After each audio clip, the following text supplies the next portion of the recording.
আসসালামু আলাইকুম বন্ধুরা, নূরজাহান কিচেনে সবাইকে স্বাগত। আজ আমি তোমাদের করে দেখাবো ডাল পুরি। এখানে আমি ছোলার ডাল নিয়েছি। ডালটা ভালো করে ধুয়ে নেব।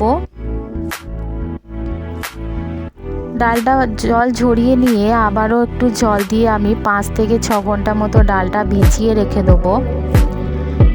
প্রেসার কুকারের মধ্যে ডালগুলো আমি দিয়ে দিলাম।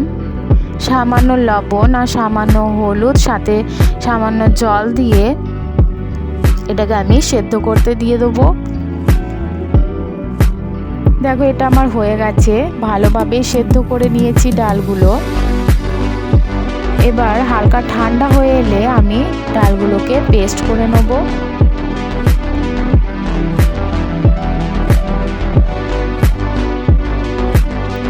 একটা মিক্সিং বলে আমি অল্প ডাল নিয়েছি। এভাবে আমি অল্প অল্প করে ডাল নিয়ে পেস্ট করে নিয়েছি। গ্যাসের মধ্যে একটা তাওয়া বসিয়ে সামান্য সাদা তেল দিয়ে তেজপাতা, কালো জিরের ফোড়ন দিয়ে হলুদ গুঁড়ো, আদা রসুনের পেস্ট, জিরে ধনে গুঁড়ো, মিট মশলা, সামান্য লঙ্কা গুঁড়ো দিয়ে আমি ভালো করে মশলাটা কষে নেব। আধা চামচ গরম মশলা, সামান্য জল দিয়ে আবারও ভালো করে মশলাটা কষবো। সবশেষে একটু কেসরি মেথি দিয়ে মশলাটা আবারও ভালো করে কষে নিচ্ছি। মশলাটা আমার কষা হয়ে গেছে। এরপর এর মধ্যে পেস্ট করে রাখা ডালগুলো দিয়ে দিচ্ছি। সাথে সামান্য লবণ দিয়ে আমি ভালো করে নেড়ে চেড়ে মশলার মধ্যে মেখে ডালের পুরটা আমি রেডি করে নেব।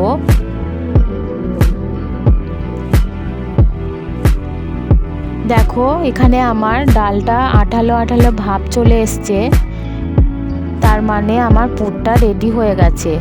এরপর আমি এটাকে অন্য একটা প্লেটে তুলে নিচ্ছি। এটা ঠান্ডা হতে থাক, ততক্ষণ আমি একটা বোলের মধ্যে ময়দা, সাথে সামান্য লবণ আর সামান্য সাদা তেল দিয়ে ভালো করে মেখে নিয়ে অল্প অল্প করে জল দিয়ে আমি ময়দার ডোটা তৈরি করে নেব। হাতের মধ্যে সামান্য সাদা তেল নিয়ে আমি ময়দার ডোয়ের ওপরে দিয়ে এটাকে আমি কিছুক্ষণের জন্য রেস্টে রেখেছিলাম। দেখো, কত সুন্দর সফট একটা ডো তৈরি হয়ে গেছে। এরপর এদিকে আমার পুরটাও ঠান্ডা হয়ে গেছে। গ্যাসের মধ্যে একটা কড়াই বসিয়ে পরিমাণ মতো আমি সাদা তেল দিয়ে দিচ্ছি। এখানে আমি একটু ময়দার লেচি কেটে নিলাম। এবার এর মধ্যে আমি সামান্য ডাল ভরে একটা লেচি তৈরি করে নিলাম। এভাবে সবগুলো লেচি আমি রেডি করে নিয়েছি। তারপর আমি পুরির মতো শেপে তৈরি করে নিয়েছি। আমি এগুলো ময়দা দিয়ে বেলেছি, তোমরা তেল দিয়েও বেলে নিতে পারো। এভাবে আমি একটা একটা করে সব পুরিগুলোই ছেঁকে নিয়েছি। আমার এই রেসিপি তোমাদের ভালো লাগলে অবশ্যই লাইক, শেয়ার, কমেন্ট, সাথে আমার চ্যানেলটিকে সাবস্ক্রাইব করো। দেখো, আমার পুরিগুলো কতটা সফট হয়েছে আর ভেতরের পুরগুলো কত সুন্দর বোঝা যাচ্ছে। খেতেও ততটাই সুস্বাদু হয়েছে।